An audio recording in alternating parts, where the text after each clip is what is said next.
Você já ouviu dizer que o sertão vai virar mar? Existem evidências de que há milhões de anos, parte da área da Caatinga foi mar, e há milhares de anos abrigou grandes rios e até uma floresta tropical.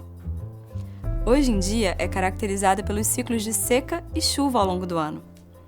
Sua vegetação apresenta árvores baixas, com troncos retorcidos que perdem as folhas na seca como forma de reduzir a perda de água. Apresenta diversas espécies de cactáceas, que são plantas espinhosas, que armazenam água. Esse episódio é um mergulho nas belezas da Caatinga.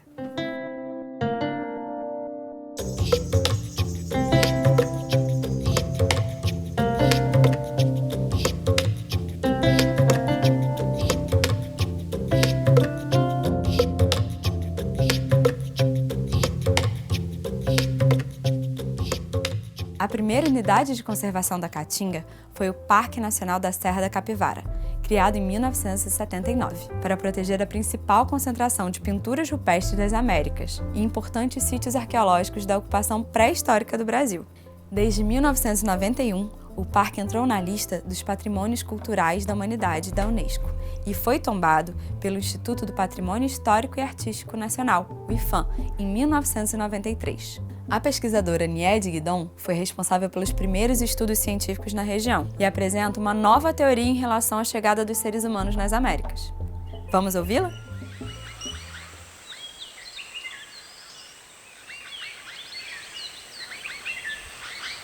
Em 1963, eu trabalhava na Universidade de São Paulo, no Museu do Ipiranga, era arqueóloga lá. E eu montei uma exposição sobre as pinturas rupestres de Minas Gerais, que só se conheciam as de Minas naquele momento, né? E uma pessoa que veio visitar pediu para falar com o responsável, eu fui falar com ele, e ele me disse, lá perto da minha cidade, no sul do Piauí, também tem esses desenhos de índios. E me mostrou umas fotografias. E eu vi que era completamente diferente das daqui. Perguntei a ele aonde era exatamente, ele me deu todos os dados. Isso foi em maio. Quando chegou dezembro, eu tinha férias, peguei meu carro e vim. Só que tinha chovido muito e uma ponte do São Francisco rodou e eu não pude passar. Depois, então, veio 64, eu tive que ir embora para a França, mas aquelas pinturas ficaram na minha cabeça. Em 1970, eu vim numa missão francesa aos índios de Goiás, e quando terminou o trabalho em Goiás, eu disse, eu vou ao Piauí. E vim até aqui, cheguei aqui na região e conversei com as pessoas que me mostraram esses desenhos de índios, né? E com essas fotografias eu consegui que a França financiasse uma missão. Eu vim em 1973 com os meus alunos do Piauí, da França.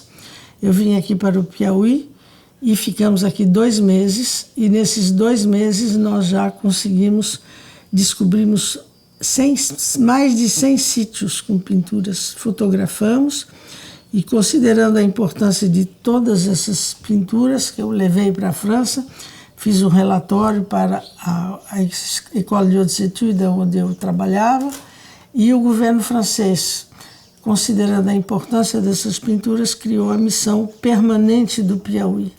Aí, então, todo ano eu vinha com os meus alunos, passava os 2 meses de férias de verão da França trabalhando aqui. Bem, naquela época, os americanos tinham uma datação de cerca de 13 mil anos, então, eles tinham elaborado uma teoria que o homem tinha entrado por Bering e de Bering é que teria um povoado depois descido para a América do Sul e tudo isso, né? Então, quando saiu essa primeira datação que eu tive aqui, porque em 73 eu já comecei a fazer escavações e levei para Paris e quando o resultado da datação me foi comunicado, já tinha 58 mil anos. Eu, então, fui ao laboratório e disse, olha, vocês devem ter misturado as minhas amostras com outras, que na América não pode ter 58 mil anos. Aí a diretora do laboratório disse, continue trabalhando lá, a amostra é tua. Foi assim, então, que a gente viu que havia aqui datações bem mais antigas, alguns americanos Então disseram que não era possível, que estava tudo errado, mas com o passar do tempo, agora nos Estados Unidos, no ano passado, eles descobriram um sítio com 140 mil anos. Hoje o sítio mais antigo das Américas está nos Estados Unidos. O bioma Caatinga apresenta as cactáceas como um dos grandes símbolos da flora dessa região. Entre as diversas espécies de cactáceas, o mandacaru se destaca com características importantes. Seus espinhos substituem folhas e o protegem dos animais. Armazenam muita água e resistem bem ao período de seca, durante os meses sem chuva. Luiz Gonzaga já dizia: mandacaru, quando florar na seca, é um sinal que a chuva chega no sertão. E para proteger essa e outras espécies da fauna e da flora de forma mais eficiente, são importantes os mosaicos de unidades de conservação. Mas você sabe o que são mosaicos de unidades de conservação? Um mosaico de unidade de conservação é um conjunto de unidades de conservação ou justapostas ou conectadas por um corredor ecológico, garantindo a dispersão de espécies, tanto de flora como de fauna. O mosaico Capivara Confusões, por exemplo, é formado pelo Parque Nacional da Serra da Capivara e o Parque Nacional da Serra das Confusões, formando um corredor ecológico que garante a migração da fauna entre as duas unidades de conservação. A região do mosaico é considerada a área que tem maior densidade populacional de onça-pintada do Nordeste, segundo estudos do Instituto Onça Pintada. Possui ainda outras espécies ameaçadas de extinção, como a ararinha azul, o soldadinho do araripe e o tatu-bola. No passado, antes da criação do Parque do Mosaico, havia muita caça, quase levando o tatu à extinção. Mas, assim como a onça, o tatu foi beneficiado com a proteção da área. Além de unidades de conservação, programas e projetos de conservação de espécies ameaçadas também exercem importante função na proteção desses animais. O Programa de Conservação do Tatu-bola, por exemplo, realizado pela Associação Caatinga com apoio da Fundação Grupo Boticário de Proteção à Natureza, tem como objetivo identificar áreas prioritárias para a conservação do tatu e promover a criação de unidades de conservação na Caatinga.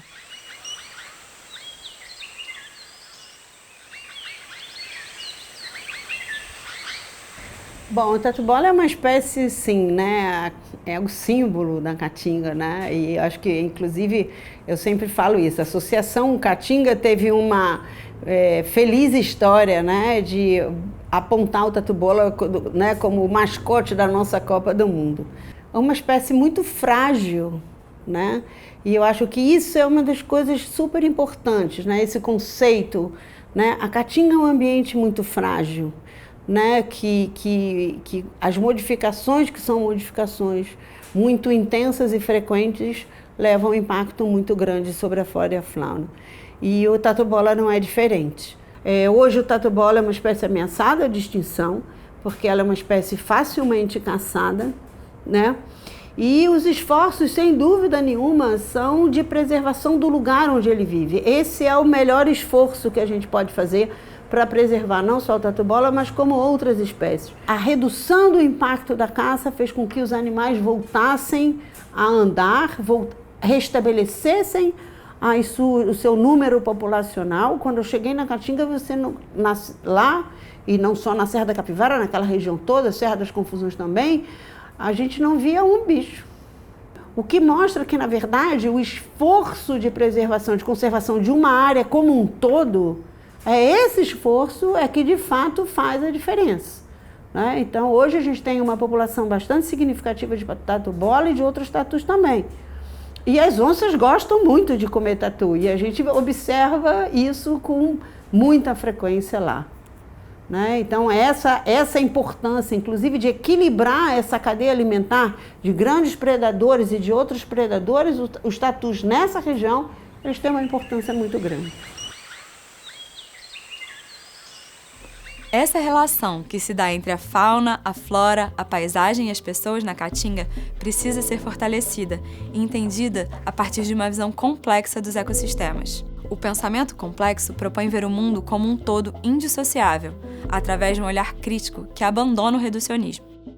O educador ambiental precisa exercitar o olhar sobre essas relações complexas e o equilíbrio dinâmico entre diversos elementos da natureza. No próximo episódio, falaremos da relação das pessoas com a caatinga enquanto ferramenta para o trabalho dos educadores.